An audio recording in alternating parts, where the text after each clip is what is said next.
ಚಿಕ್ಕಮಂಗ್ಳೂರ್ದು DCC ಬ್ಯಾಂಕ್ದು results ಬಿಡಿಸಿ sir ಅಂತೇಳಿ ತುಂಬ ಜನ ಆಸ್ಪಿರೆಂಟ್ಸು ಮೊದಲಿಂದ ಫೋನ್ ಮಾಡಿಕೊಂಡು ನಾನು ಅದನ್ನು ಕಂಟಿನ್ಯೂಸ್ ಆಗಿ ಫಾಲೋ ಮಾಡ್ಕೊಂಡೇ ಬರ್ತಾಯಿದ್ದೆ. ಈ ಒಂದು ರಿಸಲ್ಟ್ಸು ನಾನು ಜಸ್ಟ್ CT ರವಿ ಸರ್ ಹತ್ರ ಮಾತಾಡಿದೆ. ಯಾಕೆಂದರೆ ಈಗ ಹಿಂದೆ ಇದ್ದಂಥ ಚೇರ್ಮನ್ ಇರ್ಬೋದು, ಮೆಂಬರ್ಸ್ ಇರ್ಬೋದು, ಎಲ್ಲರೂ ಚೇಂಜ್ ಆಗಿದ್ದಾರೆ ಎಲೆಕ್ಷನ್ ಆದಮೇಲೆ. ಈಗ CT ರವಿ ಸರ್ ಇರೋದ್ರಿಂದ ಅವ್ರ ಹತ್ರ ಕಾಲ್ ಮಾಡಿ ಮಾತಾಡಿದ್ದೀನಿ. ಯಾಕೆ ಅಂತಂದರೆ ಈ ಒಂದು ನೋಟಿಫಿಕೇಷನ್ಸಲ್ಲಿ ಅಂದರೆ ಅಲ್ಲಿ ಒಂದು ಬ್ಯಾಲೆನ್ಸ್ ಶೀಟ್ ನೋಡಿಕೊಂಡು ಈ ಒಂದು ನೋಟಿಫಿಕೇಷನ್ನ ಮುಂದುವರಿಸ್ತೀವಿ, ಇಲ್ಲಾಂದರೆ ಕ್ಯಾನ್ಸಲ್ ಮಾಡಬೇಕಂತ ಹೇಳ್ತಿದ್ರು. ಆಲ್ಮೋಸ್ಟ್ ಮ್ಯಾಕ್ಸಿಮಮ್ ಕನ್ವಿನ್ಸ್ ಮಾಡಿದ್ದೀನಿ, ಯಾಕೆಂದರೆ ಕ್ಯಾನ್ಸಲ್ ಮಾಡಬಾರ್ದು ಅಂತ ಹೇಳಿ. ಈ ನೋಟಿಫಿಕೇಷನ್ಸ್ ಕ್ಯಾನ್ಸಲ್ ಮಾಡಬೇಕು ಅಂತ ನಿರ್ಧಾರ ಮಾಡಿದ್ದಾರೆ. ಯಾಕೆಂದರೆ ಎವ್ರಿ ಇಯರು ಸಿಕ್ಸ್ ಕ್ರೋರ್ಸು ಅಂದರೆ ಬರೀ ಸ್ಯಾಲ್ರೀಸ್ ಪೇ ಮಾಡಬೇಕಾಗುತ್ತೆ ಅಂತ ಹೇಳಿ ಆ ಒಂದು ಬ್ಯಾಲೆನ್ಸ್ ಶೀಟ್ ನೋಡಿಕೊಂಡು ನಿರ್ಧಾರ ಮಾಡ್ತೀನಿ ಅಂತ ಹೇಳಿದ್ದಾರೆ.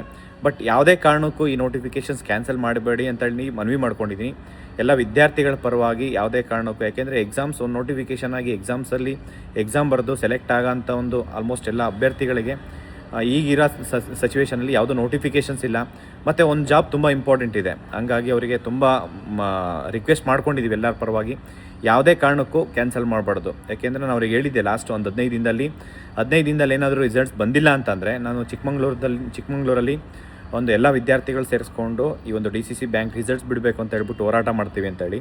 ಹಂಗಾಗಿ ಇವತ್ತು ನಾನು ಕಾಲ್ ಮಾಡಿ ಮಾತಾಡಿದ್ದೀನಿ. ದಯವಿಟ್ಟು ಎಲ್ಲ ವಿದ್ಯಾರ್ಥಿಗಳು ಈ ತಿಂಗಳು 18ನೇ ತಾರೀಕು ನಂತರ ಬೋರ್ಡ್ ಮೀಟಿಂಗ್ ಇರುತ್ತೆ. ಬೋರ್ಡ್ ಮೀಟಿಂಗ್ ಆದಮೇಲೆ ನಿರ್ಧಾರ ತೊಗೊತಾರೆ. ಯಾವುದೇ ಕಾರಣಕ್ಕೂ ಈ ನೋಟಿಫಿಕೇಷನ್ಸ್ ಕ್ಯಾನ್ಸಲ್ ಮಾಡಬಾರ್ದು ಅಂತ ಮನವಿ ಮಾಡ್ಕೊಂಡಿದ್ದೀನಿ. ಇದ್ರ ಜೊತೆಯಲ್ಲಿ ಅಪೆಕ್ಸ್ ಬ್ಯಾಂಕ್ದು ಅಷ್ಟೇ ರಿಸಲ್ಟ್ ಬಿಟ್ಟಿಲ್ಲ, ಅದ್ರ ಪರವಾಗಿ ಕಂಟಿನ್ಯೂಸ್ ಆಗಿ ಹೋರಾಟ ಮಾಡಿದ್ದೀನಿ. ಅಲ್ಲಿರೋ ಚೇರ್ಮನ್ ಆಗಿರ್ಬೋದು, ಎಲ್ರಿಗೂ ಹೋಗಿ ತುಂಬ ಸತಿ ಹೋಗಿ ಮನವಿ ಮಾಡ್ಕೊಂಡಿರ್ಬೋದು. ನನಗೂ ಅವ್ರಿಗೂ ವಿದ್ಯಾರ್ಥಿಗಳಿಗೂ ಗೊತ್ತು ಯಾವ ರೀತಿ ಆಗಿದೆ ಅಂತ ಹೇಳ್ಬಿಟ್ಟು ಅಪೆಕ್ಸ್ ಬ್ಯಾಂಕಲ್ಲಿ. ಅದೇ ರೀತಿ ಇದೂ ಅಷ್ಟೇ, ಎರಡು ಒಟ್ಟಿಗೆ DCC ಬ್ಯಾಂಕ್ ಇರ್ಬೋದು ಚಿಕ್ಕಮಂಗ್ಳೂರ್ದು ಮತ್ತು ಅಪೆಕ್ಸ್ ಬ್ಯಾಂಕ್ದು ಎರಡೂ ರಿಸಲ್ಟ್ಸ್ ಬಿಡಿಸಿ ಆದಷ್ಟು ಬೇಗ ಒಂದು ಯಾರು ಪ್ರಾಮಾಣಿಕವಾಗಿ ಸೆಲೆಕ್ಟ್ ಆಗಿದ್ದಾರೆ ಅವರಿಗೆ ಒಂದು ಜಾಬ್ ಸಿಗಬೇಕು ಅನ್ನೋದೇ ನಮ್ಮ ಒಂದು ಉದ್ದೇಶ. ಹಂಗಾಗಿ ಈ ಒಂದು ಹೋರಾಟದ ಮುಖಾಂತರ ಇದೇ ತಿಂಗಳಲ್ಲಿ ಆದಷ್ಟು ಬೇಗ ರಿಸಲ್ಟ್ಸ್ ಬಿಟ್ಟು ಈ ಒಂದು ರಿಕ್ರೂಟ್ಮೆಂಟ್ ಕಂಪ್ಲೀಟ್ ಮಾಡೋ ಅಂಥ ಕೆಲಸ ಮಾಡೋಣ. ಎಲ್ರಿಗೂ ಒಳ್ಳೆಯದಾಗಲಿ. Thank you so much. ನಮಸ್ಕಾರ.